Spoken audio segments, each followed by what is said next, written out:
ஒழித்துக் கொண்டிருப்பது நோர்வேயில் முதன்மை தமிழ் வானொலி, உலகத் தமிழர்களின் தமிழ் தேசிய வானொலி தமிழரசத்தின் வாயிலாக மீண்டும் ஒரு சந்திப்பு நிகழ்ச்சிக்கு நேர்களை உங்களை வரவேற்கிறோம். இன்றைய சந்திப்பு நிகழ்ச்சியிலே இன்னும் ஓரிரு தினங்களிலே இலங்கையிலே உள்ளூராட்சி சபை தேர்தல்கள் நடைபெற இருக்கின்ற நிலையிலே தேர்தல் பிரச்சாரங்கள் நேற்றோடு நிறைவடைந்திருக்கின்றன. இந்த வேளையிலே புலம்பெயர் சூழலிலே வாழக்கூடிய நீண்டகால தமிழ் தேசிய செயற்பாட்டாளர் என்று அறியப்பட்ட திரு ஸ்ரீஸ்கந்தராஜா யோகராஜா அவர்களை இணைத்திருக்கிறோம். வணக்கம் திரு ஸ்ரீஸ்கந்தராஜா யோகராஜா அவர்களே.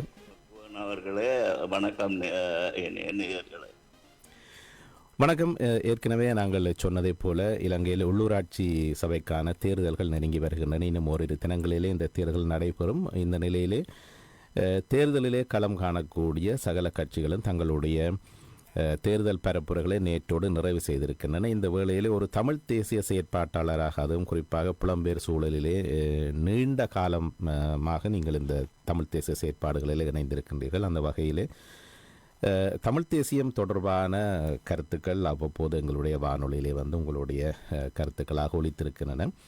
இந்த உள்ளூராட்சி சபை தேர்தல் தொடர்பாக திரு ஸ்ரீஸ்கந்தராஜ் அவர்கள் உங்களுடைய கருத்தையும் அறிய நாங்கள் ஆவலாக இருக்கிறோம். இந்த தேர்தல் என்பது மிக முக்கியமான தேர்தலாக இருக்க, குறிப்பாக தமிழ் தேசிய அரசியல் பரப்பை பொறுத்தவரை மிக முக்கியமான தேர்தலில் ஒரு தேர்தலாக கருதப்படுகிறது. கடந்த நாடாளுமன்ற தேர்தல் கொடுத்திருக்கக்கூடிய ஒரு சமீட்சை என்பது இந்த உள்ளூராட்சி சபை தேர்தலில் தமிழ் தேசிய கட்சிகள் எந்த நிலைப்பாட்டை எடுக்க வேண்டும் என்கின்ற ஒரு விடயத்தை சொல்லி சென்றிருக்கிறது. அது தொடர்பாக உங்களுடைய கருத்தை நாங்கள் முதல் கட்டமாக அறிய ஆவலாக இருக்கிறோம். சொல்லுங்கள், இந்த தேர்தலிலே தமிழ் மக்கள் எந்த நிலைப்பாட்டை எடுக்க வேண்டும், தமிழ் மக்கள் யாருக்கு வாக்களிக்க வேண்டும் என்கின்ற விடயங்களோடு தொடங்கலாம். சொல்லுங்கள். இதில் முக்கியமான விஷயமும் ஒரு மகிழ்ச்சியான விடயமும் என்னன்னு சொன்னால், இன்றைய காலகட்டத்தில் அல்லது கடந்த காலகட்டத்தில் கூட ஒரு கொள்கையில் இருந்து மாறாமல் நாட்டில் இருந்து கொண்டு ஜனநாயக ரீதியாக தமிழ் மக்களை வழிநடத்தின திரு கஜேந்திரகுமார் பொன்னம்பலம் அவர்கள் ஒரு சிறந்த தலைவர் என்று சொல்லி, சிறந்த தலைவர், அதே நேரத்தில் ஒரு சிறந்த தமிழ் தேசியத்துக்கான வழிகாட்டி என்பதை உணர்ந்து ஏனைய கட்சிகள், அதில் அனுபவமுள்ள தலைவர்களை கொண்ட கட்சிகள் இன்றைக்கு கஜேந்திரகுமார் பொன்னம்பலம் அவர்களோட இன்றைய காலகட்டத்தில் சேர்ந்து நிற்கிறது தமிழர்களுக்கு ஒரு நல்ல ஒரு எதிர்காலம் இருக்குது. அதுக்கான ஒரு வழிகாட்டியாகத்தான் இந்த சம்பவம் நடந்திருக்குது. இது ஒரு மகிழ்ச்சியான விடயம். எதிர்காலத்திலையும் தமிழ் தேசியத்துக்காக நிற்கக்கூடிய கட்சிகள் கஜேந்திரகுமார் பொன்னம்பலம் அவர்கள் தான் ஒரு சிறந்த வழிகாட்டி, ஒரு தேசியத்துக்கான வழிகாட்டி என்று சொல்லி அவரோட இணைய எதிர்காலத்தில் இணையக்கு சந்தர்ப்பங்கள் இருக்குது என்றது நான் நினைக்கிறேன். அது ஒரு பரிணாம வளர்ச்சியாக இலங்கை அரசியலில் நான் பார்க்குறேன். அதே நேரத்தில்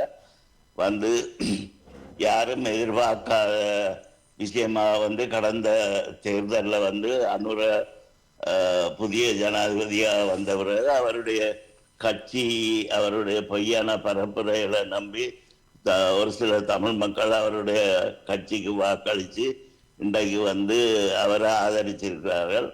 ஆனால் அதை வச்சுக்கொண்டு அவர் சர்வதேசத்தில் தமிழர்கள் தனிநாட்டு கோரிக்கையை கைவிட்டுட்டார்கள், அவர்கள் எங்களை ஆதரித்து இலங்கையர்கள் என்று சொல்லி அதை ஏற்றுக்கொண்டு தான் இன்றைக்கு அந்த மக்கள் இருக்குன்னா அவைக்கு தனித்தேசம் தேவையில்லை என்றதை அவர் சொல்லியிருக்கிறார். அதே நேரத்தில் பொய்யான பரப்புரைகளை சொல்லி தமிழ் மக்களுக்கு ஆசை காட்டி அந்த பரப்புரையில் சொன்ன விஷயங்கள் எதையுமே அவர் செய்ய இல்லை. அதே நேரத்தில் அவருடைய கட்சி ஒரு ஒரு கம்யூனிஸ்டிய கட்சியாக இருந்தாலும் கூட அவர் ஒரு சிறந்த முறையில் சிறந்த வழிகாட்டியாக அவர் தமிழர்களுக்கு திகழ இல்லை என்றதும், அதே நேரத்தில் கடந்த கால ஆட்சியில் இருந்த ஜனாதிபதியோ அல்ல ஆட்சியில் இருந்த ஆளும் வர்க்கங்கள் என்னத்தை செய்து கொண்டு வந்ததோ அதே இனத்துவத்தை மறைமுகமாக இவர் செய்து கொண்டு, அதே நேரத்தில் இந்த தமிழர்களுடைய நிலப்பகுதிகளையும் ஒரு மறைமுகமான ஆதரிப்புக்கு வந்து மறைமுகமாக அவர் ஆதரித்து கொண்டு நிற்கிறார். அந்த ரீதியில வந்து எதிர்காலத்துல வந்து கஜேந்திரன் பொன்னம்பலம் அவர்களோட சேர்ந்திருக்கிற இந்த இணைய கட்சிகள் அவரோட சேர்ந்து இன்றைக்கு தமிழர் பேரவையாக இன்றைக்கு உருவாயிருக்க இந்த கட்சிகள் வந்து இவருடைய பரப்புரையை முறியடித்து அவர்கள் எதிர்காலத்தில் உள்ளூராட்சிகளை கைப்பற்ற வேண்டும் என்றதான் என்னுடைய நெடுங்கால ஆசை. அதே நேரத்தில் அனுரை வந்து தமிழ் மக்களை ஏமாற்றி இருக்கிறார் என்றதை தமிழ் மக்கள் புரிஞ்சு கொண்டு இருக்கிறார்கள். அந்த வகையில் இந்த முறை தமிழ் மக்கள் வந்து அனுரவனுடைய கட்சியை NVP-யை தோக்கடிக்கும் என்ற அசிக்க முடியாத நம்பிக்கை எனக்கு இருக்குது. நன்றி. நிச்சயமாக காலமாக இலங்கையை ஆட்சி செய்து வரக்கூடிய இனவாத மதவாத அரசுகளிடமிருந்து தமிழ் மக்களுக்கான தீர்வு என்றைக்கும் கிடைக்கப் போவதில்லை என்பது எங்களுக்கு வரலாறு தொடர்ச்சியாக கற்றுத்தந்திருக்கக்கூடிய பாடங்கள். ஆரம்பத்திலே நாங்கள் சாத்வீக முறையில் எங்களுடைய உரிமைக்காக போராடினோம். அதற்கு பிறகு ஆயுத ரீதியிலே போராடினோம். இப்பொழுது அந்த போராட்ட வடிவம் என்பது மாற்றப்பட்டு மீண்டும் நாங்கள் ராஜதந்திர ரீதியாக புலம்பெயர் தேசத்தில் இருக்கக்கூடிய இளையர்களை மன்னித்து எங்களுக்கான உரிமை போராட்டம் தொடர்கிறது. தேசிய தலைவர்கள் சொல்வதைப் போல போராட்டத்திற்கான வடிவங்கள் மாறலாம், ஆனால் இறுதி இலக்கு என்பது ஒன்றே ஒன்று என்கின்ற ஒரு விடயம் இருக்கிறது. அது தொடர்ச்சியாக அவர் அந்தந்த காலகட்டங்களுக்கு ஏற்ப அந்த காலச்சூழலுக்கு ஏற்ப அது உருவகப்படுத்தப்பட்டு அதனுடைய இலக்கை நோக்கி அந்த பயணம் என்பது எப்பொழுதுமே தொடரும்.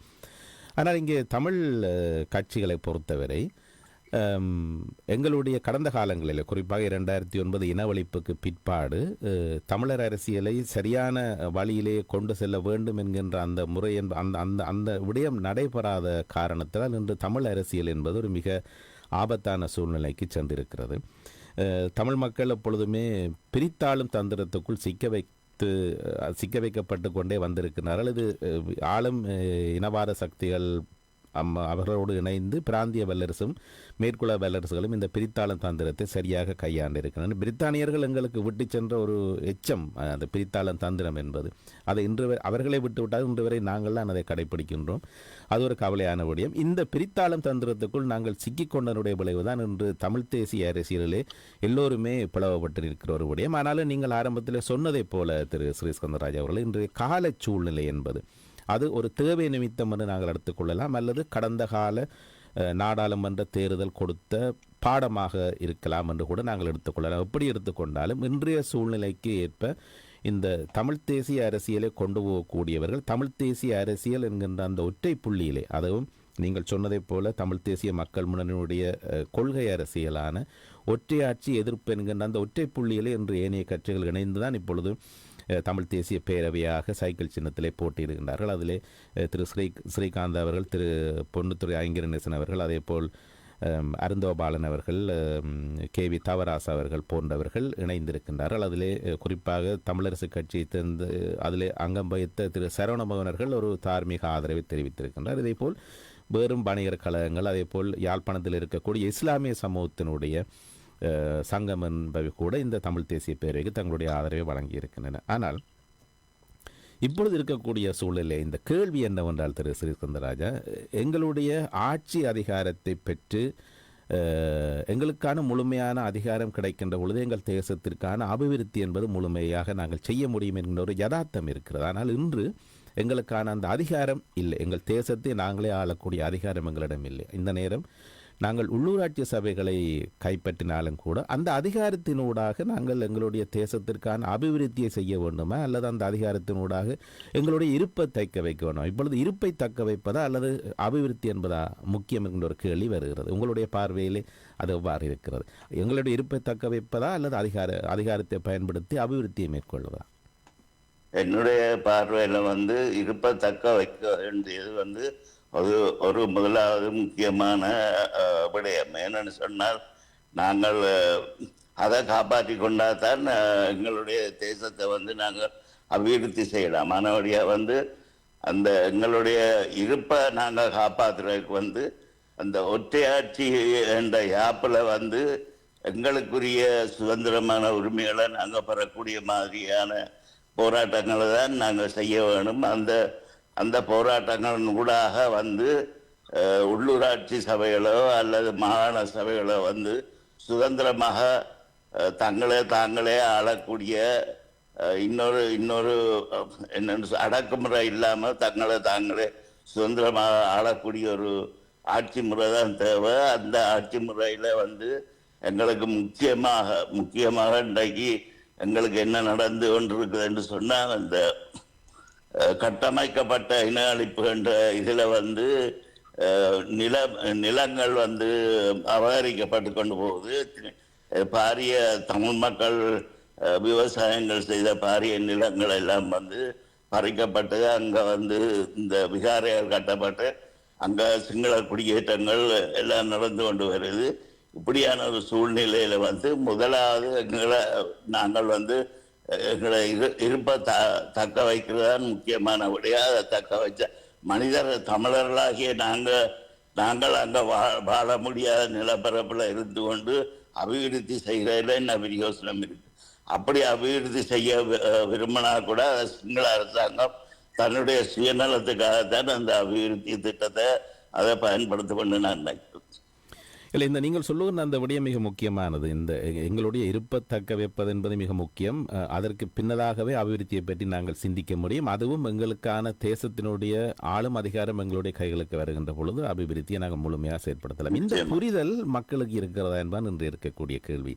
நீங்கள் பார்க்கின்ற பொழுது இன்று இருக்கக்கூடிய இளைய சமுதாயம், குறிப்பாக 2009 எங்களுடைய இனவழிப்பு நடந்த காலப்பகுதியில் சிறுவர்களாக இருந்தவர்களோ அதற்கு பிற்பாடு பிறந்தவர்களாக இருக்கட்டும், அவர்கள் மத்தியில் ஒரு அபிவிருத்தி அரசியல், அவர்களுக்கான வேலை வாய்ப்பு, கல்வி வாய்ப்பு என்கின்ற ஒரு ஒரு ஒரு ஒரு மாயை மயக்க நிலையை இந்த என்பிபி அரசு கொடுத்திருப்பதை நாங்கள் கடந்த காலத்திலே அவதானித்து வந்திருக்கிறோம். இந்த நிலைமை எப்படி இருக்கின்ற பொழுது இந்த எங்களுடைய இனத்தினுடைய இருப்பை, எங்களுடைய தமிழர் தேசத்தை தக்க வைப்பதுதான் எங்களுக்கான முக்கியமான பணியாக இருக்கிறது என்கின்ற விடயத்தை இன்று எளிய சமுதாயம், அதாவது என்பிபி அரசினுடைய அந்த வேலை வாய்ப்பு, வளமான எதிர்காலம் என்கின்ற அந்த சொல்லாடல்கள் மூலம் அந்த மாயைக்குள் தள்ளப்பட்டிருக்கக்கூடிய எளிய சமுதாயத்தை எவ்வாறு இந்த விடயத்தை நாங்கள் புரிந்து கொள்ள வைப்பது என்பது மிக பெரும் சவாலாக இருக்கிறது.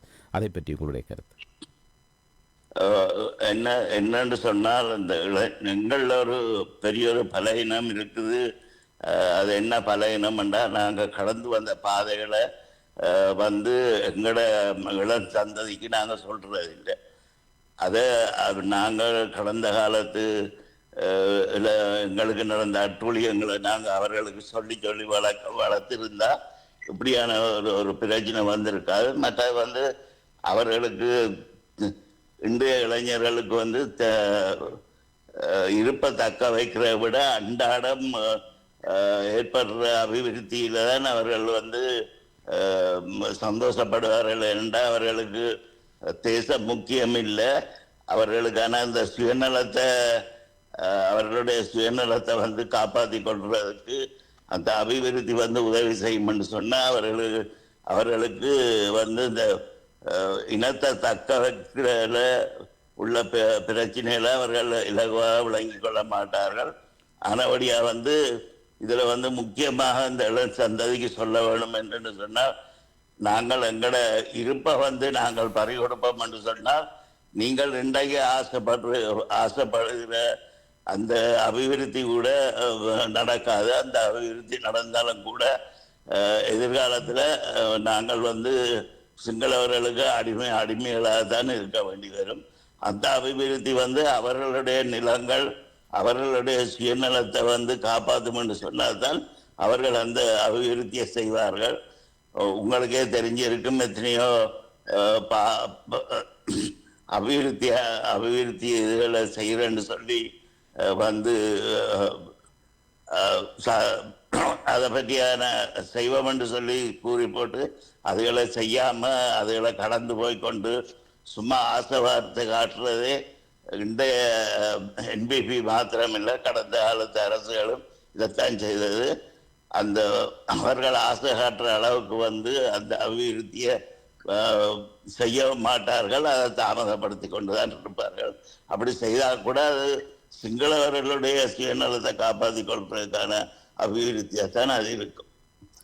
அதே நேரத்தில் அந்த அபிவிருத்தி வந்து எதிர்காலத்தில் நீங்கள் எதிர்காலம் இல்லை, இப்போ கடந்த காலத்திலேயே நீங்கள் பார்க்குறீங்க, தமிழ் மக்களுடைய விவசாய காணிகள், மற்ற தமிழ் மக்களுடைய சொந்த காணிகள் எல்லாம் பறிக்கப்பட்டு தைட்டி போல இடங்கள் எல்லாம் விகாரைகள் எல்லாம் கட்டப்படுது.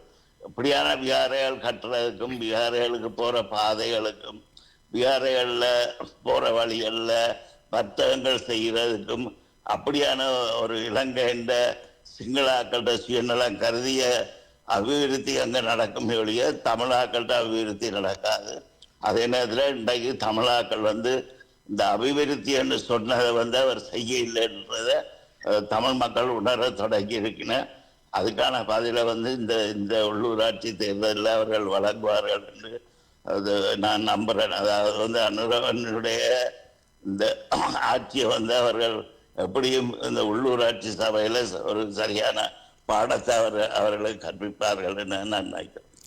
நிச்சயமாக அந்த 2009 இனவழிப்போடு தொடர்ந்து வந்திருக்கக்கூடிய இனவாத அரசுகள் திட்டமிட்ட வகையிலே இந்த விடுதலை உணர்வு என்பது எதிர்வரும் காலங்களிலே தமிழர் தேசத்திலே வரக்கூடிய அடுத்தடுத்த சந்ததிகளுக்கு இருக்கக்கூடாது என்பதற்காக நிறைய விடயங்களை திட்டமிட்டு செயலாற்றினார்கள். அந்த வகையிலே நிறைய மதுபாவனை ஊக்குவிப்பு, அதே போல் நிறைய போதைப்பொருள் தாராளமாக தமிழர் தேசத்திலே பரவிடப்பட்டது. இது எல்லோருக்குமே தெரிந்ததை போல் அரசியல்வாதிகள் குற்றம் சாட்டுவதைப் போல் இலங்கை பாதுகாப்பு படைகளுக்கு தெரியாமல் இவை நடப்பதல்ல என்கின்ற ஒரு யதார்த்தம் இப்பொழுது வெளிப்பட்டு வருகிறது. அதை விடவும் கேளிக்கை நிகழ்ச்சிகள், இந்த விடயங்கள் எல்லாம் நாங்கள் பனைமரமேறி யாழ் முற்றவழியிலே ரம்பாவை தரிசிக்கக்கூடிய நிலைமைக்கு நாங்கள் வந்திருக்கிறோம் என்பது மிக கேவலமான ஒரு விடயமாக பார்க்கப்படக்கூடிய ஒரு விடயம். இது நீங்கள் சொல்வதைப் போல இனவழிப்பினூடாக அந்த பலிகளை சுமந்து வந்திருக்கக்கூடிய மக்கள் தங்களுடைய பிள்ளைகள் பேரப்பிள்ளைகள் அடுத்தடுத்து வரக்கூடிய சந்ததிகளுக்கு இந்த விடயங்களை கடத்த வேண்டும் என்கின்ற அந்த வரலாற்று கடமையிலிருந்து தவறி வருகின்றார்களோ என்கின்ற ஒரு ஆதங்கம் எழுகிறது. அதையும் மீறி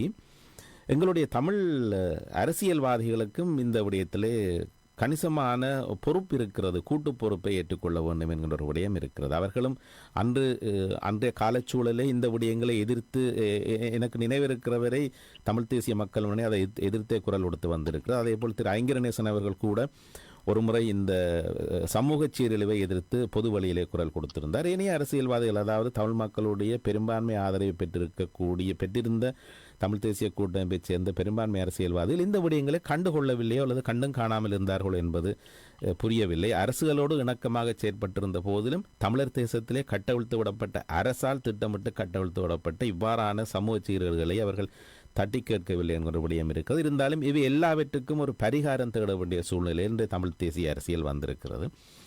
திரும்பவும் நாங்கள் அந்த தமிழ் தேசிய அரசியலுக்குள் சென்றால் இப்போது வரக்கூடிய உள்ளூராட்சி சபைகளை கைப்பற்றுவதனூடாக நாங்கள் எங்களுடைய தமிழ் தேசிய அரசியலை எவ்வாறு நிலைநாட்ட முடியும் என்ற கேள்வி இருக்கிறது. நாங்கள் உள்ளூராட்சி சபைகளை தமிழ் தேசிய அரசியல் கட்சிகள் தம்பசம் கொண்டு வந்தாலும் மத்தியிலே ஆளுகின்ற அரசனுடைய கைகளைத்தான் சில விடயங்களுக்கு எதிர்பார்த்து இருக்க வேண்டிய ஒரு சூழ்நிலையும் இருக்கிறது. அப்போ இந்த இவ்வாறான ஒரு இறுக்கமான சூழ்நிலைக்குள் தள்ளப்பட்டிருக்கக்கூடிய தமிழினம் எவ்வாறு எங்களுடைய தமிழ் தேசிய அரசியலை தக்க வைக்க வேண்டும், அதே போல் இனத்தினுடைய இருப்பையும் தக்க வைக்க வேண்டும், அதற்கு இந்த உள்ளூராட்சி சபை அதிகாரம் எவ்வாறு உதவக்கூடும்? அது இந்த உள்ளூராட்சி அதிகாரம்ன்றது திரு கஜேந்திரகுமார் பொன்னம்பலம் அவர்கள் அவர்களுடைய அரசியலில் ஆரம்ப காலம் தொட்டு அவர் வலியுறுத்தி வர விஷயம் என்னன்னு சொன்னால் ஒற்றையாட்சி யாப்பு அந்த அந்த யாப்பு திருத்தப்பட வேணும். அந்த யாப்பில் எங்களை காணி அந்த யாப்பின் மூலமாகத்தான் எங்களுடைய நிலப்பரப்புகள் சிங்களவர்களால் கைப்பற்றப்படுறது. அதை விட ஒரு ஒரு என்னன்னு சொல்றது இன அழிப்பு, கட்டமைக்கப்பட்ட இன அழிப்புன்றது நடந்து கொண்டிருக்கு. இதை எந்த வழியிலையும் தடுக்கலாம் இருக்கு. அதே நேரத்தில் அவர் ஒரு விஷயத்தை அடிக்கடி சுட்டி காட்டுவார் என்னென்னா, தமிழ் இந்த உதாரணமாக மாகாண சபையை எடுத்துக்கொண்டா மாகாண சபையில் வரக்கூடிய பிரச்சனைகள் ஒற்றையாட்சி யாப்பு கீழே தான் நீதிமன்றங்கள் தீர்மானிக்குது. அப்போ இந்த எப்படி என்று சொன்னால் இந்த மாகாண சபையாக இருந்தாலும் சரி, உள்ளூராட்சி சபையாக இருந்தாலும் சரி, இதில் எழக்கூடிய பிரச்சனைகள் எல்லாத்துக்கும் தீர்வு ஒற்றையாட்சியில் தான் தீர்வு இருக்குன்னு சொன்னால் அந்த ஒற்றையாட்சி இந்த விடயங்கள் எதுக்குமே எந்த விதமான தீர்வும் வழங்க முடியாத ஒரு பிரச்சனை இருக்கு. அப்ப அந்த ரீதியில நாங்கள் வந்து உள்ளூராட்சி இதுல வந்து எந்த ஒரு சிங்கள கட்சிகளையும் வந்து தமிழ் நிலங்கள்ல இருக்கிற ஆட்சிகளை பிடிக்காம தமிழ் தேசியத்துக்காக நிற்கிற கட்சிகள் இன்றைக்கு கஜேந்திரகுமார் பொன்னம்பலத்தோட சேர்ந்திருக்கிற கட்சிகள் போல இன்னும் எதிர்காலத்தில் இன்னும் இணைய கட்சிகளும் சேர்த்து ஒரு குரலாக ஒற்றுமையாக தமிழர்கள் குரல் கொடுத்தா இதை நாங்கள் வெல்லலாம் என்றுதான் நான் நினைக்கிறேன். நல்லது, பார்க்கலாம். உள்ளூராட்சி அதிகாரத்தை வைத்து ஓரளவிற்கு நில ஆக்கிரமிப்பை தடுக்க முடியும் என்று சொல்லுகிறால் அந்த அந்த அந்த கட்டமைப்பின் மூலம் அதை எவ்வாறு முன்னெடுக்க முடியும் என்பது பற்றி தெளிவாக இப்பொழுது பேசுவதற்கான முகாந்திரம் இல்லை. இருந்தாலும் கடந்த காலங்களில் நடைபெற்ற சில உதாரணங்களை சுட்டிக்காட்டுகின்றார்கள். சில பிரதேச சபைகள், குறிப்பாக யாழ் மாநகர சபை போன்றவற்றை சுட்டி காட்டுகின்றார்கள். குறிப்பாக யாழ் மாநகர சபையின் கீழ் இருக்கக்கூடிய நாவலர் நினைவு இடத்தை இலங்கையினுடைய தொல்பொருள் திணைக்களத்திடம் ஒப்படைக்க வேண்டும் என்ற ஒரு கேள்வி வந்த பொழுது அதை மாநகர சபை தன்னுடைய அதிகாரத்தை பயன்படுத்தி தான் அதை தடுக்க முடிந்தது. இப்பொழுது அது நீதிமன்ற வழக்கு என்கின்ற வரை சென்றிருக்கிறது என்று சொல்லப்படுகிறது. இவ்வாறான சின்ன சின்ன விடயங்களை சின்ன அதிகாரத்துக்குள் உட்பட்ட சிறிய அதிகார பலத்தை பாவித்து எங்களுடைய நிலப்பறிப்பை ஓரளவுக்கு தக்க வைக்க முடியும் என்கின்ற விடயம் இருக்கிறது. ஆனாலும் இந்த அதிகாரத்தை ஏற்கனவே நாங்கள் கொண்டிருந்தாலும் பிரதேச சபையினூடாக இந்த தையிட்டி கட்டுமானத்தை தடுக்க முடியவில்லை என்கின்ற விடயம் இருக்கிறது. அதை நாங்கள் இங்கே சுட்டி காட்ட வேண்டியிருக்கிறது. இந்த தையிட்டி விகாரை என்பது ஆரம்பத்திலே அசலாக இருந்திருக்கக்கூடிய தையிட்டி விகாரையினுடைய இடத்திலே தான் ஆரம்பத்திலே அது அத்திவாரமிடப்பட்டாலும் பின்னதாக அது பொதுமக்களுடைய காணியிலே மீண்டும் ஒரு புதிய அத்திவாரமிடப்பட்டதான் இன்றைய அந்த தூவி இருக்கிறது. இதை அன்றைய வலிவடக்கு பிரதேச சபையிடம் முறைப்பாடு செய்யப்பட்டும் வலிவடக்கு பிரதேச சபையால் அதை தடுக்க முடியவில்லை என்கின்ற ஒரு விடயம் இருக்கிறது. இவையெல்லாம் அந்த பிரதேச சபையினுடைய அதிகாரத்தை மீறி இராணுவ பலத்தோடு அரச ஆசீர்வாதத்தோடு செய்யப்பட்ட விடயங்கள் என்பன இருக்கின்றன. ஆக இந்த விடயங்கள் இனிவரும் காலங்களிலும் நடக்கப் போகின்றன என்பதுதான் இங்கே நாங்கள் சொல்லக்கூடிய ஒரு விடயமாக இருக்கிறது. நல்லது. இப்பொழுது இங்கே நாங்கள் புலம்பெயர் தேசங்களில் பார்க்கின்ற பொழுது திரு சுரேஷ் கந்தராஜா அவர்களே, இந்த சமூக வலைத்தளங்களுடைய ஆதிக்கம் அதிகமாக இருக்கிறது. ஒவ்வொரு நாளும் ஏதோ ஒரு சமூக வலைத்தளத்தில் இந்த விடயங்கள் இலங்கையினுடைய தமிழ் தேசிய அரசியலோ அல்லது இந்த தேர்தல் பற்றியோ விடயங்கள் பேசப்பட்டு கொண்டே வருகின்றன. பல இடங்களில் நீங்களும் ஒரு பேச்சாளராக கலந்து கொண்டிருப்பதை என்னால் அவதானிக்க முடிகிறது. ஒரு விடயம் தொடர்ந்து சொல்லப்படுகிறது. நீங்கள் இந்த முறை சைக்கிளுக்கு போடுங்கள், போட விரும்பாவிட்டால் நீங்கள் வீட்டுக்கு போடுங்கள் என்று சொல்லப்படுகிறது. இது அதாவது இப்போ இதை நான் இன்னும் 2 விதமாக நான் பார்க்கக்கூடியதாக இருக்கிறது. ஒன்று, எங்களுக்கான பொது எதிரி யார் என்கின்ற ஒரு விடயம் இருக்கிறது. பொது எதிரி என்பது இன்று என்பிபி என்கின்ற முகமூடியோடு வந்திருக்கக்கூடிய ஜேவிபி. அந்த ஜேவிபியை தமிழர் தேசத்திலிருந்து அகற்ற வேண்டும் அல்லது தமிழர் தேசத்தில் குறைந்தபட்சம் காலூன்ற விடக்கூடாது என்பதற்கான ஒரு பொது எதிர்ப்புத்தன்மையை காட்ட வேண்டியிருக்கு. அதற்கு நாங்கள் அந்த தமிழர் தேசங்களிலே தமிழ் அரசியல் என்பது தமிழர்களிடம் தான் இருக்க வேண்டும் அந்த அந்த பொதுவான பார்வையோடு அணுக வேண்டி இருக்கிறது. இன்னொரு விடயம் நாங்கள் இந்த சைக்கிளுக்கு போடுங்கள் அல்லது விரும்பாவிட்டால் வீட்டுக்கு போடுங்கள் என்று சொல்லுகின்றதன் ஊடாக தமிழரசு கட்சியை நாங்கள் ஒரு தமிழ் தேசிய கட்சியாக அடையாளப்படுத்தி விடுகின்றோமா என்கின்ற விடயம் இருக்கிறது. பேரிலே தமிழ் தேசியம் இருந்தாலும் செயற்பாட்டிலே தமிழ் தேசியம் என்பது உண்மையோடு இருக்க வேண்டும் என்கிற விடயம் இருக்கிறது. 2009க்கு பிறகு வந்த அரசியலிலே எல்லோருக்கும் தெரியும் தமிழ் தேசிய பாதையில் எந்த கட்சி போகிறது, தமிழ் தேசிய எதிர்ப்பு அரசியலில் எந்த கட்சி போனது என்று தெரியும். அந்த தமிழ் தேசியத்தை இன்று வரை நாங்கள் கட்டி காக்காத அரசியலை செய்த விடயத்தில் இன்று நாங்கள் பிரிந்து நிற்கக்கூடிய நிலை இருக்கிறது. இந்த இரண்டுக்குமான ஒரு முரண்பாடு இருக்கிறது. நண்பர்களோடு பேசுகின்ற பொழுது சொல்லுவார்கள், இந்த நேரத்தில் நாங்கள் அவற்றை பற்றி பேசக்கூடாதுன்னு சொல்ல. அதை எனக்கு புரிகிறது. ஏனென்றால் எங்களுக்கு பொது எதிரி என்கின்ற ஒரு விடயம் இருக்கிறது. பொது எதிரியை எல்லோரும் இணைந்து எதிர்க்க வேண்டும். அதே நேரம் தமிழ் தேசிய பரப்பிலே தமிழ் தேசிய கட்சியாக கொள்ள முடியாதவர்களை கூட நாங்கள் தமிழ் தேசிய கட்சிகள் என்கின்ற அந்த அந்த அடையாளத்துக்குள் நாங்கள் தெரிந்தோ தெரியாமலோ கொண்டு செல்லுகின்றோம். இது எதிர்காலத்திலே ஆபத்தானதாக முடியும் என்கின்ற ஒரு உளப்பயம் இருக்கிறது. உங்களுடைய கருத்து எவ்வாறு இருக்கு? எது சரி?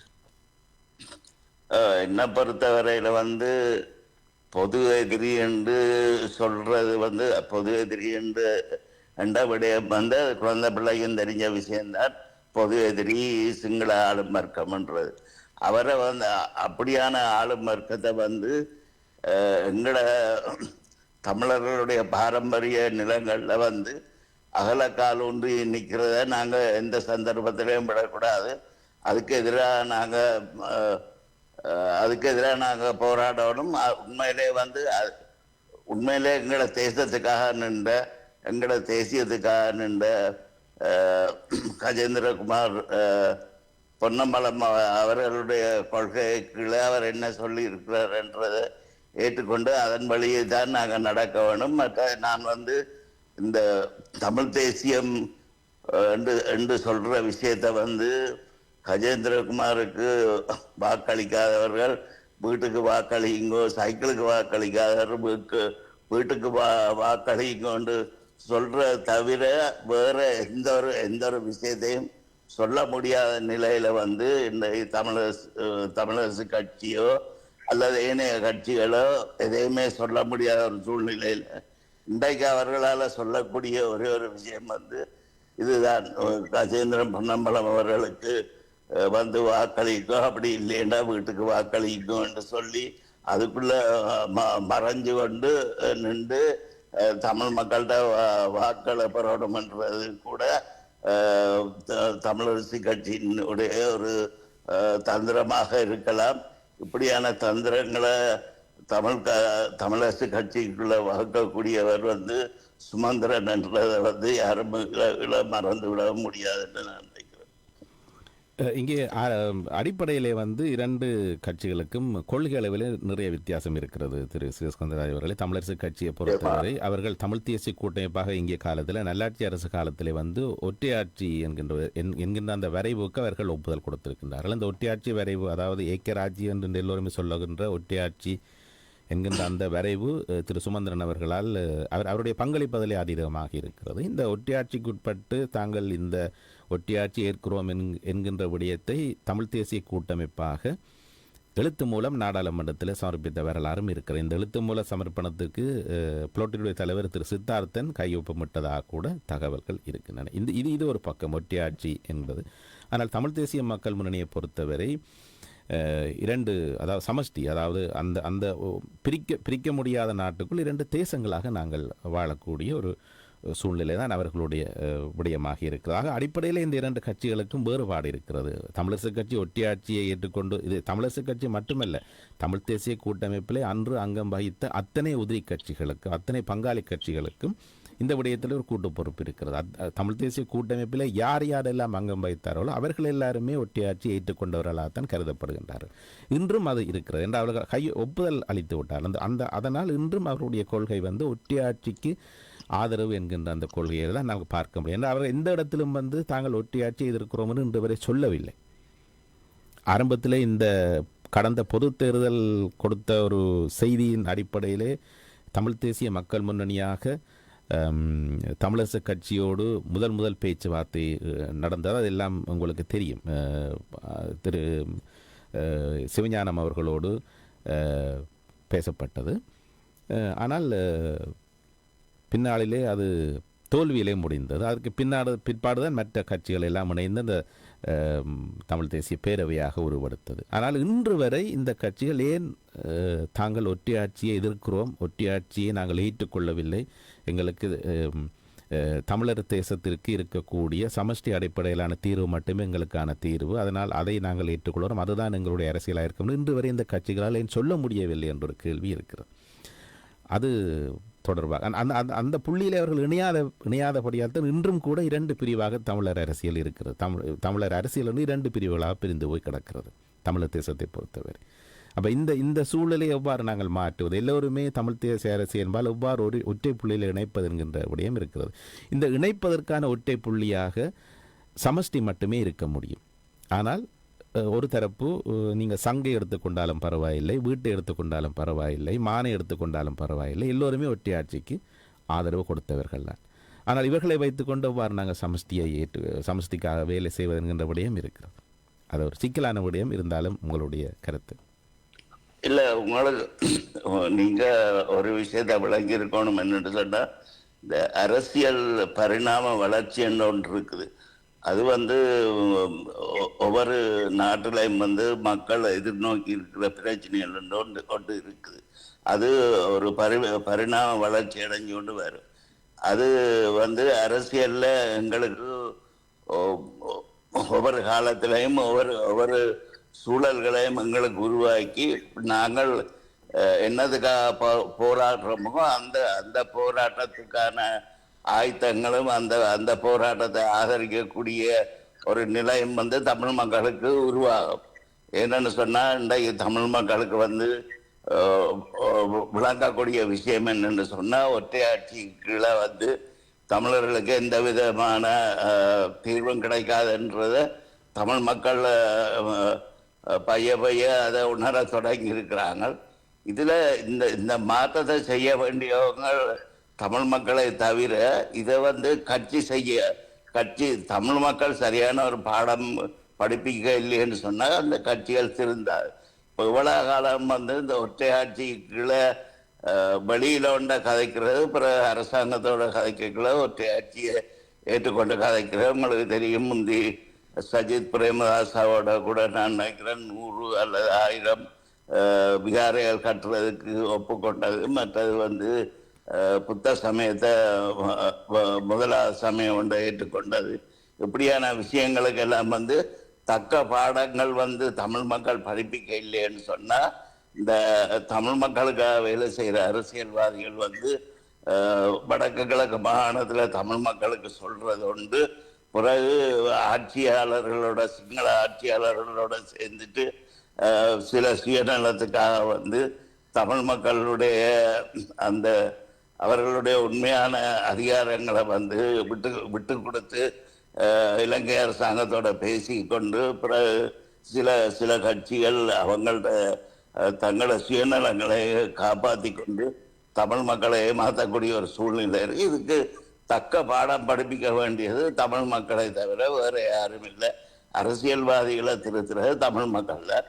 ஆனால் அதுக்கு ஒரு சிறு வழிகாட்டியாக அந்த கடந்த கால கொள்கைகளை அந்த கொள்கைக்காக ஒற்றையாட்சியை எதிர்த்து எங்களுக்கான சமஷ்டி எங்களை நாங்களே ஆளக்கூடிய மற்றவர்களுக்கு அடிமைப்படுத்த ஒரு ஆட்சியை ஏற்படுத்தக்கூடிய ஒரு சூழ்நிலை மக்கள் தான் உருவாக்கி கொள்ள. இது மக்கள்கிட்ட கையில் தான் தங்கி இருக்கு. அந்த வழியில இந்த தமிழ் மக்கள் வடக்கு கிழக்கு வாழ்ற தமிழ் மக்கள் இந்த முறை நடக்க போற உள்ளூராட்சி தேர்தலில் சைக்கிளுக்கு வாக்களித்து சைக்கிளுடைய கொள்கையை ஏற்றுக்கொண்டு வாக்களிக்க வேணும்.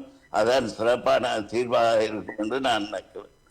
கடந்த காலத்தில் எங்களை தமிழ் மக்களுக்கு சொல்றது ஒன்று செய்கிறது இன்னொன்றா இருக்கிற கட்சிகளை தமிழ் மக்கள் இனங்காண இல்லைன்னு சொன்னால் எங்களை எதிர்கால சந்ததிக்கும் சந்ததியும் ஏமாற்றப்பட்டு தான் போகும்.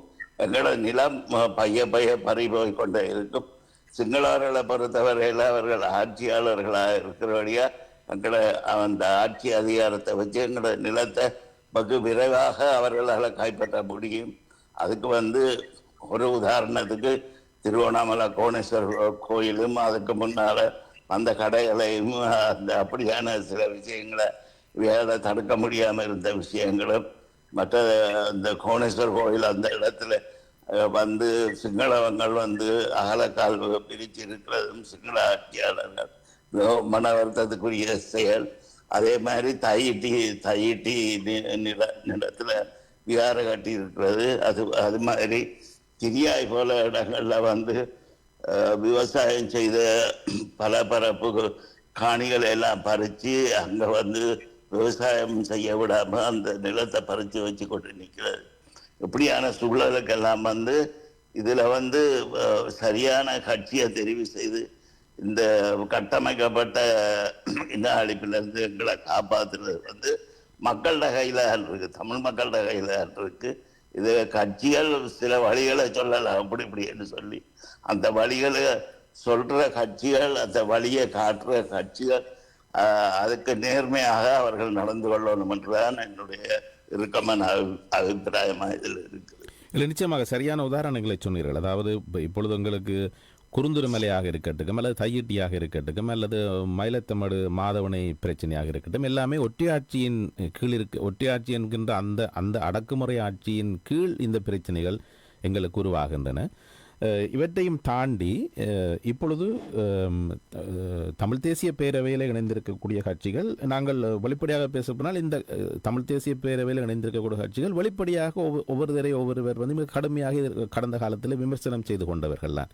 அதிலும் தமிழ் தேசிய மக்கள் முன்னணி என்பது வந்து கொள்கை ரீதியாக ஒரு கொள்கையிலும் எந்த சமரசத்தையும் செய்து கொள்ள முடியாத கட்சியாக அறியப்பட்டது. ஆனாலும் கடந்த பொதுத் தேர்தல் என்பது கொடுத்திருக்கக்கூடிய சமீட்சையின் அடிப்படையிலே அந்த தேர்தலுக்கு பின்னதாக வந்து 2வது 3வது நாள் நினைக்கின்றேன், அந்த கட்சியினுடைய தலைவர் திரு கஜேந்திரகுமார் பொன்னம்பலம் கொடுத்த பத்திரிகையாளர் மாநாட்டிலே வந்து அவர் தங்களுடைய அந்த கொள்கையிலே விட்டுக் கொடுப்பில்லை என்கின்ற அந்த விடயத்தை தாங்கள் மறுபரிசீலனை செய்து எதிர்காலத்திலே எவ்வாறு எங்களுடைய அரசியல் இருக்க வேண்டும் என்கின்ற அந்த எதிர்வு கூறல்களையும் கிரகித்து அதற்கான மாற்று வழிகளை தமிழ் தேசிய மக்கள் முன்னணி மேற்கொள்ளும் என்று தெரிவித்திருந்தது. அதற்கமையவே இன்றைய இந்த தமிழ் தேசிய பேரவைக்கான அந்த கூட்டிணைவு என்பது நடந்திருப்பதை நாங்கள் உணரக்கூடியதாக இருக்கிறது.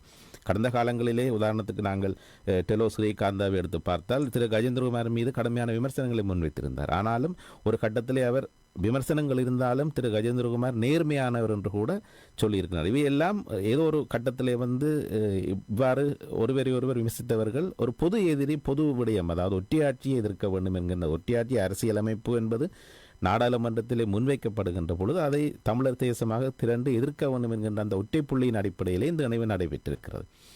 ஆனாலும் மீண்டும் திரு கஜேந்திரகுமார் அவர்கள் கடந்த தினம் ஒரு அழைப்பை தமிழரசு கட்சிக்கு விடுத்திருந்தார். தந்தை செல்வாவினுடைய சமஷ்டி கொள்கையை மீண்டும் தமிழரசு கட்சி தன்னுடைய முதன்மை கொள்கையாக வரித்து கொள்ளுமானால் தமிழரசு கட்சியோடு கூட இணைந்து செயற்படுவதற்கு தாங்கள் தயாராக இருப்பதாக ஒரு பொது வழியிலே ஒரு பகிரங்க அறைகூவலை விடுத்திருந்தார். இதற்கு திரு சுமந்திரன் பதிலளித்திருக்கிறார். நீங்கள் பார்த்திருப்பீர்கள் நிச்சயமாக அந்த காணொளி.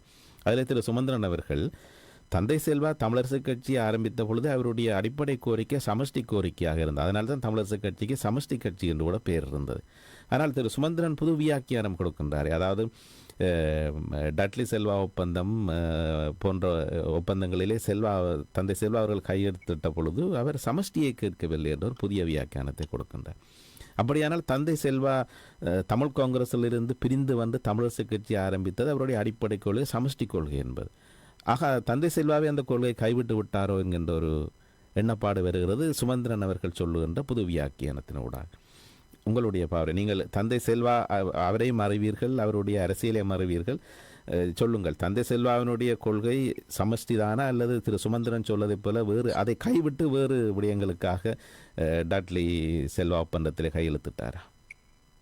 நிச்சயமா வந்து ஒரு சமஷ்டி கொள்கைக்காகத்தான் வந்து எஸ்ஜேபி செல்வநாயகம் தந்தை செல்வா அவர்கள் எந்த காலத்திலையும் பாடுபட்டு அதுக்காகத்தான் அவர் அதில் இருந்து எந்த சந்தர்ப்பத்திலையும் அவர் அதை விட்டு கொடுத்து வேறொரு வியாக்கியானம் அவர் சொன்னது இல்லை. ஆனால் சுமந்திரனை பொறுத்தவரையில் சுமந்திரன் எல்லாத்துக்கும் ஒவ்வொரு வியாக்கியானம் சொல்லிக்கொண்டே இருப்பார். அது உங்களுக்கு தெரியும் என்று நான் நினைக்கிறேன். இந்த இஸ்லாமியர்களை வந்து இஸ்லாமியர்கள் வடக்கு கிழக்கு மாகாணத்தை விட்டு வழிக்கிட வேண்டி வந்த எல்லாம் வந்து இன சுத்திகரிப்பு என்று சொன்ன சுமந்திரன் வந்து பல ஸ்டேட்மெண்ட் அவருடைய பல அறிக்கைகள் வந்து ஒரு முரண்பட்ட அறிக்கைகளாகத்தான் எப்பவும் இருக்கிறது.